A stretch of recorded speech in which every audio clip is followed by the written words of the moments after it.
క్రీస్తునందు ప్రియ దేవుని బిడ్డారా, యేసుక్రీస్తు యొక్క పుణ్యనామంలో మీ అందరికీ వందనాలు తెలియజేస్తూ ఉన్నాను. ఈ సమయంలో దేవుని యొక్క వాగ్దానం చదువుకుందామండి. ఈరోజు దేవుని యొక్క వాగ్దానం చదువుకుందాము. ద్వితీయోపదేశకాండము 10వ అధ్యాయము 12వ వచనం చదువుకుందాము.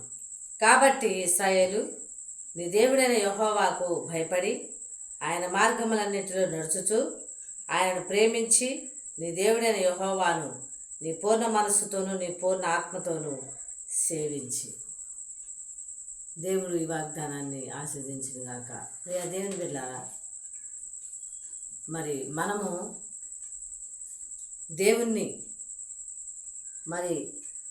పరిపూర్ణమైనటువంటి విశ్వాసంతో, పరిపూర్ణమైనటువంటి మనస్సు, పరిపూర్ణమైనటువంటి ఆత్మతోటి సేవించట్లేదనని దేవుడు మరలా మనలతోటి దేవుడు మాట్లాడుతూ ఉన్నాడు, గుర్తు చేస్తూ ఉన్నాడు. ప్రియ దేవుని బిడ్డలారా, మరి ఎలాగా దేవుణ్ణి ఆరాధిస్తూ ఉన్నారండి? పూర్ణాత్మతోనైనా పూర్ణ మనస్సుతోటి దేవుణ్ణి ఆరాధిస్తూ ఉన్నారా?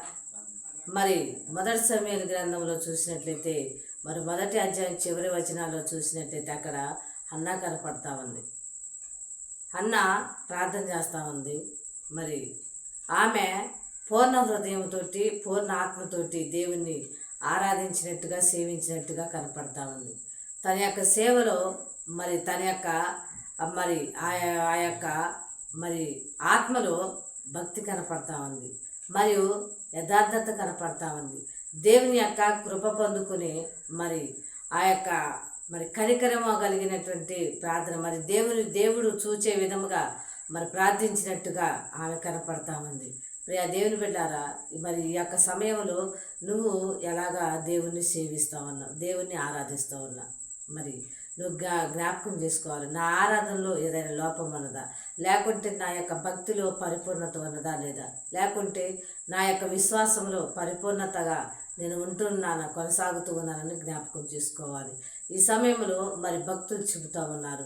అనేక మంది ఎంతోమంది పరిశుద్ధ భక్తులు పరిశుద్ధ గ్రంథంలో చూసినట్లయితే ఎంతోమంది పూర్ణ ఆత్మతోటి, పూర్ణ వివేకంతో, పూర్ణ మనస్సుతోటి దేవుని సేవించి ఆశీర్వాదం పొందుకునేటువంటి బిడలుగా కనపడుతూ ఉన్నారు. ఈ యొక్క వాగ్దానములో మనము కూడా గ్రహించుకొని, ఈ వాగ్దానం చొప్పున మనమయ దేవుని యొక్క చిత్తాన్ని గ్రహించుకొని, దేవుని యొక్క మాటలను అంగీకరించి, దేవుని యొక్క పూజలో, దేవుని యొక్క సేవకు మనము పరిపూర్ణముగా సిద్ధపడి, పరిపూర్ణమైనటువంటి ఆత్మతోటి, పరిపూర్ణమైనటువంటి మనస్సుతోటి దేవుణ్ణి ఆరాధించటానికి ఈ సమయమందే మనము సిద్ధపడి, ఈ క్షణమందే మన యొక్క హృదయాన్ని సిద్ధపరచుకొని, మన యొక్క ప్రాణాత్మ శరీరాన్ని ఆయన యందు లక్ష్యం ఉంచే విధముగా మనము ఈ క్షణమందు మోకరించి పూర్ణ మనసుతోటి, పూర్ణ ఆత్మతోటి ప్రార్థించుటకు సిద్ధపడదామండి. దేవుడు ఈ యొక్క వాగ్దానాన్ని మరలా చదువుకున్నాము. తన యొక్క ఆయనను ప్రేమించి నీ దేవుడైన యెహోవాను పూర్ణ మనసుతోనూ, నీ పూర్ణ హృదయంతోటి సేవించునని దేవుని యొక్క వాగ్దానము ఈరోజు దేవుడు మనతోటి మాట్లాడుతున్నాడు. ఈ యొక్క వాగ్దానమును దేవుడు మన యొక్క జీవితాల్లో ఆస్వాదించి దీవించును గాక. ఆమేన్.